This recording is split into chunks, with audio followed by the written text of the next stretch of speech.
good afternoon, everybody, and thank you for being here. Hope everyone is doing well. We're here to discuss the latest moves done by the Knicks organization and Leon Rose. We left off last week talking about the possibility of Gordon Hayward joining the Knicks. But as we all know now, he signed a 4-year deal with the Hornets at $120 million. And to be honest, in previous regimes, that would have been a Knick move. I see Steve Mills making that move and setting the franchise back another 10 years because of it. So I'm thankful that the Knicks didn't make that move. But let's talk about the moves that they did make, which I think they were very interesting and very responsible moves done by Leon Rose.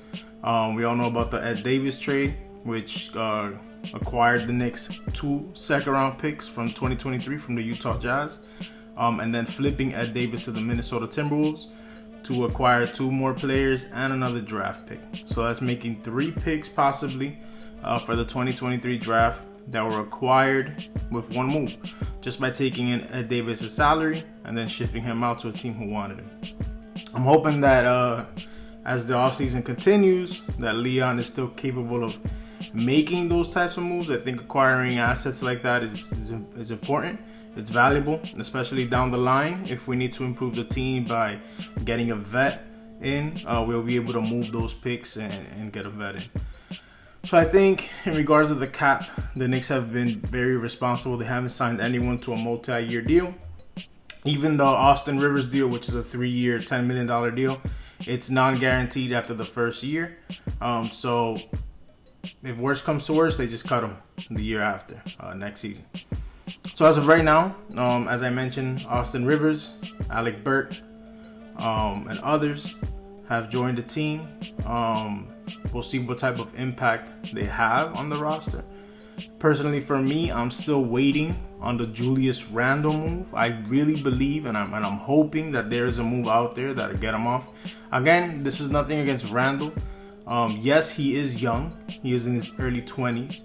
But he doesn't necessarily fit the team because he came to the Knicks with the impression that he was going to be the number 1 guy, right? Which is understandable. A team with very young talent, no leadership in regards to vets, and especially with that contract that he was offered, he's going to believe that he's going to be the number 1 option. The problem is that he's not good enough currently to be a number 1 option.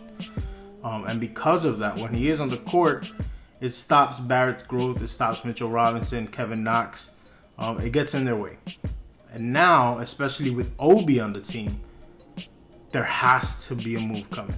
I know many fans, they see the CAA Kentucky connection and they believe, well, since Julius Randle is from Kentucky and John Calipari is talking about him as well, as he did recently for the press conference for Kentucky U, that the Knicks might stay with Julius for this year and then let him go during free agency because this is technically his last year.